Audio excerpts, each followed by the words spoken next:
May the words of my mouth and the thoughts of all our hearts be acceptable in your sight, O God, our strength and our salvation. Amen. Amen. We all know that you can't judge a book by its cover,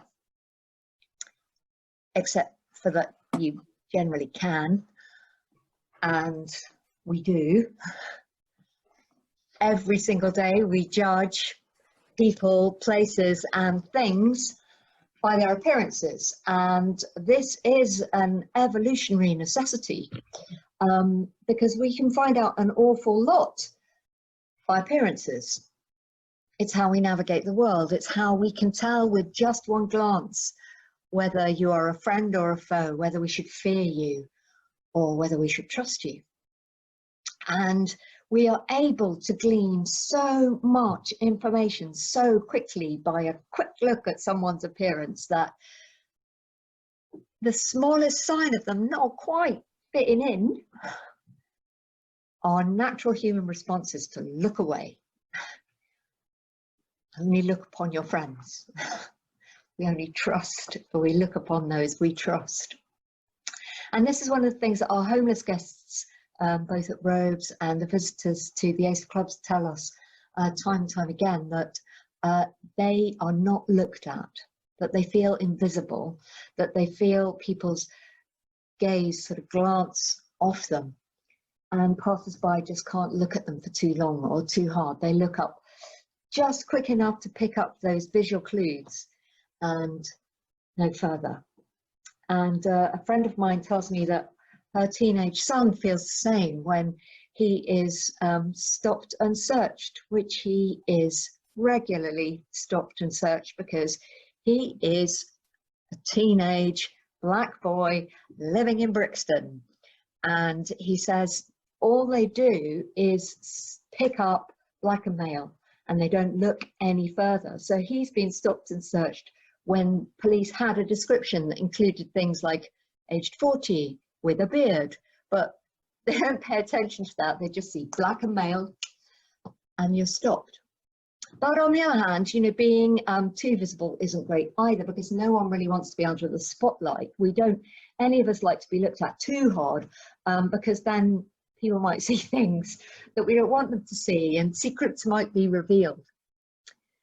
Today, on the feast day of the Blessed Virgin Mary, we hear her song, the Magnificat, a song which is about the invisible becoming visible and the overlooked being sought out and seen. My soul magnifies the Lord, my spirit rejoices in God my Saviour, for he has looked upon the lowliness of his servant, and he that is mighty hath magnified me. A song about being seen, about being recognised, magnified, regarded. And Mary magnifies God because God has seen her, and in particular, God has seen her lowliness. And Mary's life was very much amongst the unseen and the disregarded. She's an adolescent, unmarried girl, which means she is not even a person in her own right. She is property. She is the property of her father until she becomes the property of her husband. She has no value and worth of her own account. She can add to the value and the worth of those men whose job it is for her life and her body to serve, mainly by the production of very many healthy, well-behaved sons. But when God looks upon Mary, he sees more than this. He sees her as an entirely separate person, a person who can be active in the life and work of God, someone whose thoughts and words and actions can have an impact on the world. God's gaze transforms her. Because he sees it in her, he makes it so. It's not that she is changed into someone else, it's that he allows her to see herself in all her lowliness, truly as she is. So when Mary sees herself through God's eyes, she then, interestingly, begins to see others through God's eyes too. The poor, the hungry, the lowly, the oppressed, those who are disregarded and overlooked are suddenly people to be seen, to be noticed, to be given attention to. This week I had a cup of tea with a parishioner who shall remain nameless, a very reserved, quiet parishioner. But she had a confession to make to me. She said, "You're going to be really angry with me." So like I was totally paying attention. And she said that she'd got into a really big argument on social media and she'd exchanged really angry, heated words with someone. And as a result, she'd been banned from the social media platform. I was delighted, absolutely delighted. It was like, what on earth can wait? What has made this quiet, reserved, respectable parishioner suddenly lose her shit and get banned from social media? I was agog. Well, what it was, brothers and sisters, was the new traffic restrictions in Brixton. And she told me, she was very clear, she was totally in favour of, you know, more cycling and walking and car-free zones. But the trouble was this: all the traffic that had been diverted from the now pedestrianised streets in Brixton had been directed around her neighbourhood. And all of a sudden, she and her family and her neighbours were having to put up with increased congestion, ambulances couldn't get through, things were gridlocked, increased air pollution, increased noise pollution. And no one was paying attention. They were looking at those beautiful empty roads full of cyclists and happy pedestrians. And they were not looking at those who were bearing the cost of that change. So I wasn't angry, I was overjoyed, because this usually quiet person who never speaks up